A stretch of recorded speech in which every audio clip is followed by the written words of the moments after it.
Hoje nós vamos continuar falando sobre os artificiais. No último vídeo nós falamos sobre as formas, pensamentos elementares. Nós distinguimos os três tipos de energia, que foram as formas, pensamentos elementares, as energias primárias, ou as energias elementais, e nós vimos os espíritos da natureza, não foi isso? E aí agora a gente aprofunda um pouco mais apenas nessas formas, pensamentos elementares, que também nós podemos chamar de artificiais. E aí, no livro, ele diz assim: os artificiais, como nós vimos nas formas pensamentos, são formas artificiais, são formas pensamentos, geralmente enfermiças, ou seja, de baixo padrão moral, de baixo padrão vibratório, né? Oriundas das mentes doentias dos encarnados. São densas e que são manipuladas pelos magos negros. Então, quem emite essas energias densas de baixo escalão vibratório somos nós, os encarnados. Os artificiais, eles têm a aparência astral humana, como se fossem espíritos desencarnados. Então, eu vou voltar aqui, que eu quero só fazer bem essa distinção aqui, ó. Do vídeo anterior, as formas, pensamentos elementares estão à volta dos homens, são densas, pegajosas, são enfermiças e são decorrentes dos pensamentos de baixa condição moral. Essas concentrações, elas são fluídicas e estão vagueando em volta de nós, aqui homens encarnados, e os espíritos da natureza transmutam essas energias, e os médios são esses exaustores que utilizam esses espíritos da natureza para fazer a transmutação dessas formas, pensamentos elementares. Quando nós vamos aprofundar ainda um pouco mais sobre essas energias densas e pegajosas, nós vamos cair, então, no que nós chamamos de artificiais, que são também essas formas, pensamentos, entretanto, com essa aparência astral humana, como se fossem espíritos desencarnados. Continuando, algumas delas, pela engenharia maligna, chegam a apresentar emoções e sentimentos, com movimentos próprios, como se tivessem vida, e são habilmente manipuladas nos rituais de magia negra. E aí eu vou fazer um relato aqui de um caso que está exemplificado no livro, e eu vou pedir um pouquinho de paciência, porque é bem detalhado esse caso, para nós vermos, entendermos como que funciona a utilização desses artificiais pelas sombras, pelos magos negros, pelos feiticeiros. Então ela conta assim, essa é a vovó Maria Conga que está fazendo esse relato desse caso. Recentemente, então, ela conta que eles estavam atendendo uma consulente, né, uma mulher num grupo mediúnico, que ela tinha aproximadamente 35 anos e que ela havia emagrecido 18 quilos em 2 meses. Ela estava completamente enfraquecida e teve que pedir licença do emprego. E isso ali causou para ela um outro dano, um dano maior ainda, porque ela era uma funcionária pública, então tinha todas as consequências da carreira dela em relação a isso, né? Então ela encontrava-se em grave quadro de abatimento nervoso, tinha sérias dificuldades para dormir, tinha pesadelos constantes e ela tinha uma sensação enorme de um peso nas costas. Além disso, dessas sensações físicas, ela escutava sussurrar palavras que ficavam a amaldiçoando constantemente. Sempre que ela ia pegar no sono, ela sentia a respiração dela muito gelada, na altura aqui do pescoço, atrás da nuca, e ela se sobressaltava, e isso dificultava aquelas pequenas horas de sono que ela ainda tinha, porque ela já tinha bastante dificuldade. Então, todo esse quadro é o que estava ocorrendo que fez com que ela fosse buscar aquela casa. E aí, na reunião do grupo mediúnico, o dirigente, quando começou a fazer o desdobramento dos corpos dessa senhora, fazendo a contagem dos pulsos magnéticos, diz vovó Maria Conga, que facilitou a sintonia dos espíritos que ali estavam, quando o dirigente começou a fazer o desdobramento dos corpos em pausada contagem dos pulsos magnéticos.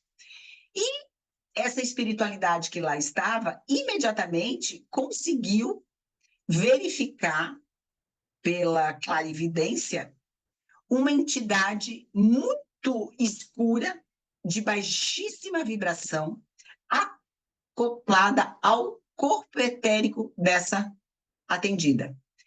Essa entidade tinha os braços com formatos de asa de morcego e as mãos dessa entidade eram uma espécie de ventosa que grudavam nas costas e nos cotovelos dessa mulher. Literalmente, diz a vovó Maria Conga, como se fosse uma planta parasita. Esse fato que vovó Maria Conga ali estava relatando foi confirmado pela vidência de outra médium que estava no grupo, que fez a descrição dessa entidade escura que estava, então, acoplada no corpo etérico dessa atendida. Vovó Maria Conga auxiliou aquela equipe que estava lá e esclareceu que se tratava de um trabalho de magia negra que tinha sido previamente contratado por um mandante encarnado, cujo mandante encarnado trabalhava junto com a moça que estava sendo atendida. Por que que ele fez isso? Ele tinha a finalidade de levá-la à loucura. Então, qual foi o tipo de trabalho que tinha sido feito? Um feitiço com terra de cemitério, visando implantar no campo de força dela uma baixa frequência nela, baixasse a frequência dessa mulher, rebaixando então essas suas vibrações, para que com este rebaixamento fosse possível implantar e manter uma forma pensamento artificial vampirizadora.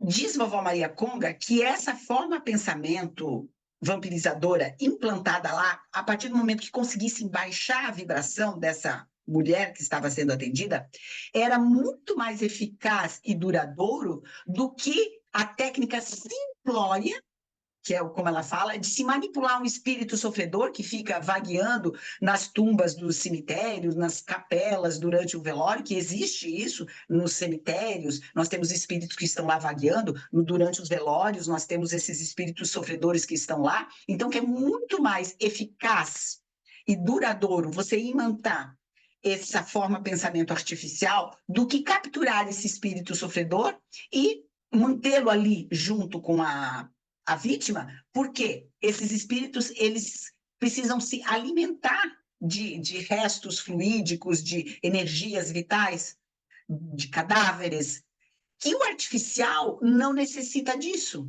Ele é mais específico, ele requer maior habilidade desses engenheiros do mal para poder fazer toda essa organização, mas é possível que se faça porque é mais duradouro, mais eficaz, desde que se encontre, e isso é importante, uma brecha vibratória, e essa brecha vibratória ela pode se dar, inclusive, com ressonância vibratória de vidas passadas. E a vovó Maria Conga, ela relata que para poder utilizar essas formas pensamentos artificiais, é necessário uma análise prévia do alvo visado, para se achar qual é a brecha vibratória, onde está localizada a ressonância vibratória de vida passada, que hoje ainda repercute no ser encarnado, transformando-se em somatizações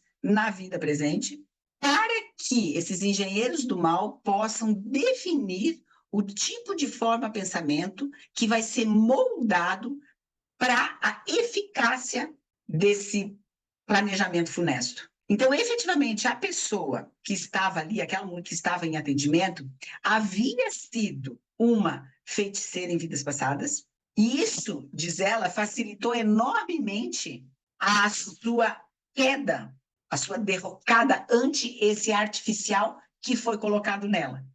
Já que ela ainda vibrava no seu inconsciente todos aqueles rituais que ela tinha utilizado em proveito próprio ao desfavor dos outros. Então, ela, como feiticeira, já tinha os conhecimentos, isso estava no seu inconsciente, e ela tinha feito trabalhos em desfavor das outras pessoas.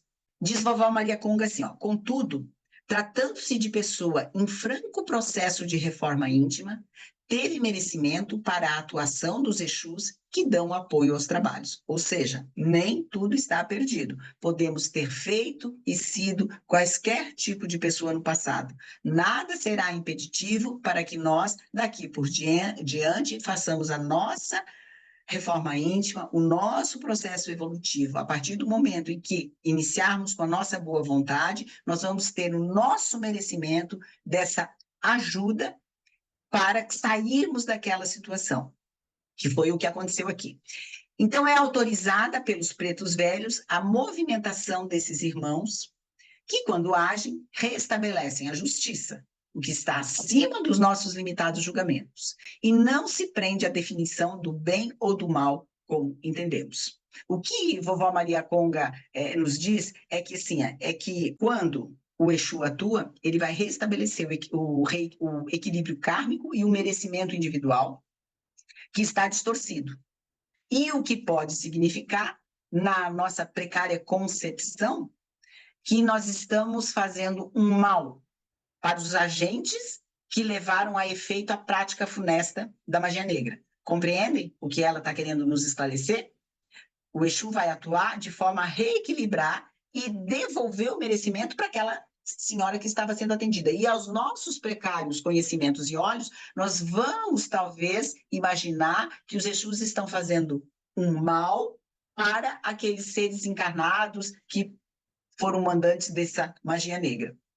Mas, na verdade, nada mais é que um efeito do retorno das leis que determinam o equilíbrio cósmico. Continuando, foi realizado o desmanche do trabalho feito, a desintegração do artificial e toda a comunidade de desencarnados liderados pelo magro negro contratado foi retida e suas cidadelas no astral foram desativadas. Olha a enormidade que foi esse trabalho com uma consulente que foi levar o seu problema junto a esse grupo mediúnico. Foi feita a desintegração desse artificial, toda uma comunidade de desencarnados que estavam lá sendo lideradas por aquele magro negro foi retida e todas aquelas cidadelas que estavam envolvidas foram destruídas, foram desativadas. Então, nós acabamos por não saber o que aconteceu com o colega e nem com o médium que o colega contratou para fazer esse trabalho. Posteriormente, ficamos sabendo do restabelecimento da saúde da consulente, objeto dessa narrativa, que se mostrou de suma importância para o seu prosseguimento rumo à reforma íntima e evangelização. O equilíbrio distorcido, tendo sido restaurado, fez retomar as condições mínimas adequadas para sua volta ao emprego e às palestras e passes. Então, este foi um relato de um caso que vovó Maria Conga nos colocou no livro Apometria e Umbanda sobre o que são artificiais e como eles trabalham.